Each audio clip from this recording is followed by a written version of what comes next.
Salutations fraternelles à tous. Aujourd'hui, nous allons développer... NEOM, un projet en Arabie Saoudite.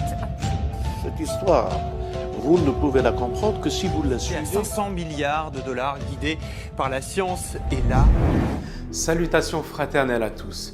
Bienvenue dans ce nouvel épisode consacré à NEOM. Aujourd'hui, nous allons voir ensemble les évolutions de ces derniers mois concernant ce projet pharaonique à 500 milliards de dollars.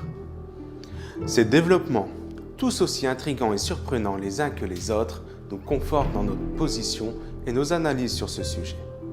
Tout d'abord, commençons par ces deux événements qui se sont déroulés le même jour, le mardi 2 octobre 2018 dernier, et qui sont clairement liés au projet NEOM. D'une part, la perquisition musclée dont a fait l'objet le Centre Zara France et qui a été le sujet d'un épisode spécial que nous vous avons proposé.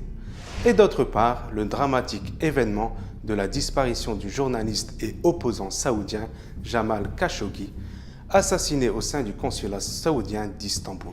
Un journaliste qui, lui aussi, avait commencé à dénoncer le projet NEOM. Ainsi, les enjeux sont tels que toute critique, d'où qu'elle vienne, implique une réaction virulente de la part de MBS, rendant ce projet quasiment intouchable. Et même si suite à ce scandale, les investisseurs affirment vouloir se retirer du projet, nous pensons qu'il ne s'agit là que de poudre aux yeux et que ce n'est qu'une façon de renégocier en position de force face à MBS pour obtenir de plus grandes parts de marché. Bientôt, selon toute vraisemblance, tout reviendra à la normale et le business pourra reprendre avec ou sans MBS. Il nous faut rappeler, comme nous l'avons déjà expliqué dans l'un de nos épisodes intitulé « NEOM, la trilogie du Grand Israël », que la direction de ce méga-projet avait été confiée à un membre éminent du groupe Bilderberg, M. Klaus Kleinfeld. Or, nous avons appris récemment que ce dernier avait cédé sa place de directeur général du projet après moins d'un an à sa tête pour être promu conseiller spécial du prince MBS et remplacé par le saoudien Nadmi Al-Nasr, ancien ponte d'Aramco, la société pétrolière saoudienne et intime du prince héritier. Kleinfeld conservera néanmoins un poste au sein du conseil d'administration de NEOM. De cette information, loin d'être anodine, nous pouvons tirer plusieurs indices. Tout d'abord, en remplaçant Kleinfeld par M. Al-Nasr, y aurait-il la volonté de donner à ce projet un caractère exclusivement saoudien et non plus mondialiste comme il l'est en réalité, et comme nous l'avons démontré dans les épisodes précédents?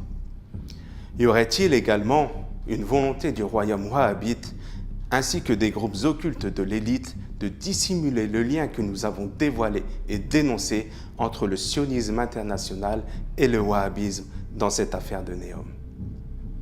Enfin, en plaçant Kleinfeld comme conseiller spécial du prince, en lui permettant d'assumer des responsabilités plus larges pour améliorer le développement économique, technologique et financier de l'Arabie saoudite, comme le royaume l'indique, cela montre clairement comment se concrétise la fusion entre le wahhabisme et le sionisme international dans ce fameux projet. NEOM apparaît ainsi clairement comme la pierre angulaire du nouvel ordre mondial, censé unifier tous les peuples, toutes les cultures, toutes les religions dans une destinée commune qui nous sera imposée. Cela montre clairement la mainmise du Bilderberg, non seulement sur ce projet, mais aussi sur le royaume saoudien, auquel il donnera les orientations prioritaires qui seront évidemment dirigées vers NEOM, afin que ce plan se réalise dans les plus brefs délais. En effet, cela traduit l'impatience de l'élite qui a mis NEOM en tête des priorités de son agenda mondialiste. Voici une petite vidéo explicative qui nous montre les premières avancées de ce projet qui vient d'entrer dans une nouvelle phase. Il y a quelques jours à peine, les responsables de NEOM ont annoncé la formation d'un nouveau conseil consultatif composé de 18 experts internationaux. Les membres de ce conseil ont une expérience diversifiée en matière de planification urbaine, d'architecture, de design, de technologie, de durabilité, d'énergie et de fabrication. Chacun a été sélectionné avec soin sur la base de son expérience dans le monde des affaires, de sa connaissance des méga-projets, de ses principales tâches au sein du conseil d'administration et de son influence internationale. C'est ce qu'a rapporté l'agence de presse saoudienne. Parmi ces pointures figure le fameux Lord Norman Foster, qui sera l'architecte en chef du projet NEOM. Un architecte parmi les plus en vue au monde, dont l'une des dernières grandes réalisations n'est autre que la très controversée ville d'Astana au Kazakhstan. Une ville dont l'architecture si particulière a fait couler beaucoup d'encre. En effet, cette cité futuriste est truffée de symboles maçonniques et occultes, ce qui doit certainement être encore une coïncidence ou un hasard. Astana ne serait-elle donc pas un laboratoire d'essai pour la future cité de NEOM ? En août dernier, ce conseil consultatif a tenu une réunion à New York afin d'examiner la stratégie de NEOM et discuter des développements du projet.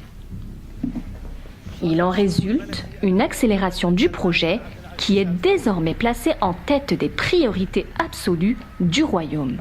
Par exemple, le méga-groupe saoudien de BTP, Ben Laden Construction, a stoppé plusieurs de ses chantiers en cours pour transférer toutes ses ressources vers le projet NEOM.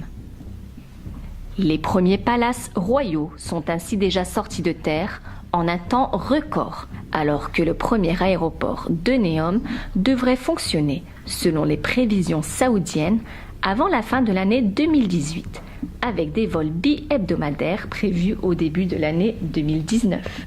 Une autre information a attiré notre attention, car elle confirme bien le lien qui existe entre le projet NEOM et les Saintes Révélations.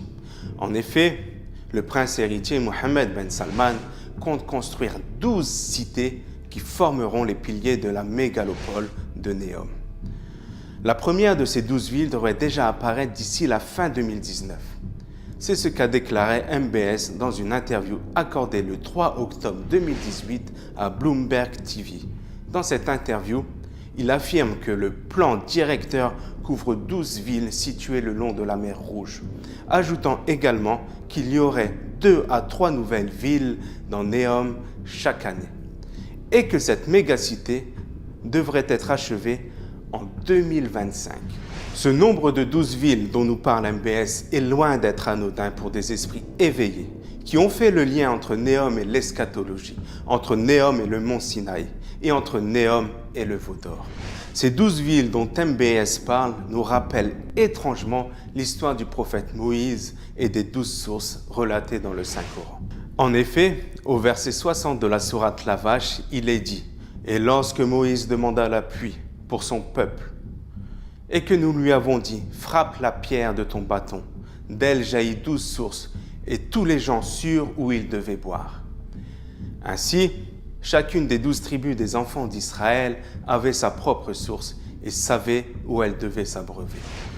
Aujourd'hui, nous ne pouvons nous empêcher de nous interroger sur ce que représentent ces 12 villes. Seraient-elles à l'image des 12 sources dont parle le Coran? Ces 12 villes auront-elles leur propre spécificité qui attirerait un public bien particulier où chacun viendrait s'abreuver selon ses propres affinités? Nous attendons avec le plus grand intérêt les prochains développements touchant au projet NEOM qui permettront de répondre sans doute à bon nombre de questions. Je vous remercie de votre attention et vous donne bientôt rendez-vous pour un prochain épisode de la série NEOM.